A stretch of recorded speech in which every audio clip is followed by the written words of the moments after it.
yang paling banyak memasukkan seseorang yang mereka mengikuti nafsunya. Dan nafsu ini hati-hati. Kalau sudah biasa diikutin, kalau biasa dikasih makan, kalau biasa diberikan makanannya nafsu yang maksiat kepada Allah. Makanya ada satu orang datang kepada orang ahli hikmah, "Ya Imam, di dalam tubuh saya ini seakan-akan ada dua serigala yang selalu mengajak saya. Kepada siapa saya harus ikutin?" Dia bilang, "Kepada yang paling banyak kau beri makan. Serigala yang kau beri makan, yaitu yang akan kau ikuti. Kalau yang kau beri makan nafsumu, kau ikuti perbuatan-perbuatan jelek, kau akan mengikuti nafsumu. Yang paling banyak kita beri makan, kita beri nutrisinya nafsu, yaitu maksiat kepada Allah Subhanahu wa Ta'ala."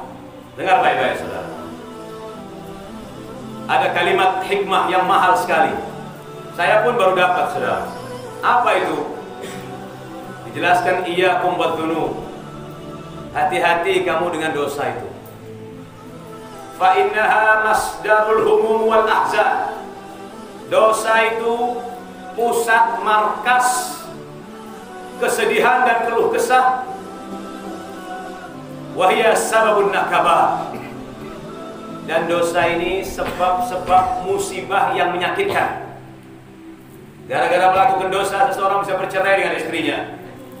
Gara-gara melakukan dosa, suami menceraikan istrinya. Gara-gara melakukan dosa, istri meminta cerai kepada suaminya. Ini nakabah namanya, saudara. Makanya dikatakan dalam satu hadis, "Matawaddathnani wa farraqallahu bainahuma." Kemudian dipisahkan oleh Allah dari keduanya, "illa bidzambin yusibu ahaduhuma." Kecuali salah satu suami istri ini ada yang melakukan dosa. Hanya dipisahkan oleh Allah Subhanahu wa Ta'ala. Sudah, masdarul umum wal ahzan. Pusat Pak, markas. Kayak terminal, Pak. Terminalnya kesedihan dan keluh kesah. Wa hiya sababun nakabah.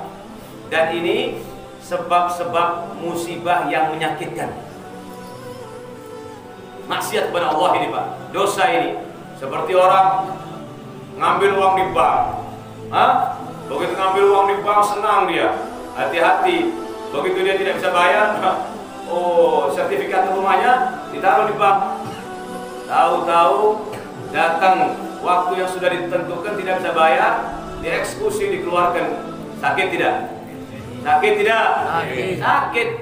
Itu asal muasalnya dari dosa yang dilakukan. Wa hiya sababun nakabah. Lalu wa huwa babul masaib wal azamat. Dan ini pintu. Seakan-akan ini gudang. Sampai buka pintunya ini. Dosa-dosa ini pintunya. Sampai buka, di dalamnya ada segala macam musibah. Di dalamnya ada segala macam kehancuran. Ya, pintunya dosa ini, saudara. Yang terakhir, wal azamat, dhikun wa syiddah. Sumpah yang sangat menghimpit. Kepala pusing. Kalau orang melakukan dosa itu tanda-tandanya, kalau dosa yang dilakukan besar itu kepalanya pusing terus tidak habis-habis. Bukan orang yang tidak melakukan dosa terus kita bilang pusing itu adalah dia sudah melakukan dosa. Tidak. Di antara orang yang sudah melakukan dosa itu kepalanya pusing, Pak, terus-terusan. Kenapa? Karena Rasulullah SAW bersabda, "Idza adznaba al-'abdu farraqallahu 'aqlah." Kalau seorang hamba melakukan dosa, maka akan dicerai-beraikan oleh Allah sel-sel yang ada di kepalanya. Tsumma lam ya'ud ilaihi abada. Tidak akan kembali selamanya, sudah. Kayak sel-selnya aki itu akan hilang satu persatu. Makanya harus hati-hati. Karena nafsu ini kalau diikuti, saudara, seperti sebagaimana ucapan Imam Busairi, "Wan nafsu katifli in tuhmilhu syabba ala hubbil radha wa in taftimhu yanfatimi." Nafsu ini, Pak, seperti anak kecil. Sampean punya anak kecil, sampean susuin. Kalau sampean biasakan anak ini terus nyusu, dia akan menyusu terus. Saya punya teman, mohon maaf, saya tidak sebut, anaknya umur 8 tahun masih nyusu, saudara.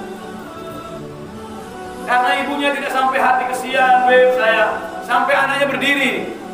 Kalau nyusu berdiri, karena ibunya tidak tega sama anaknya ini. Syahwat juga seperti ini. Kalau diikuti terus, wa in taftimhu yanfatimi. Kalau kau sape, kalau kau pisah, maka dia akan itu memisahkan, saudara. Yang terakhir, saudara, sekali waktu Imam Muhammad bin Junaid al-Baghdadi, imam kepalanya Rais Sufia, tidak bisa wirid dengan nyaman dalam rumahnya.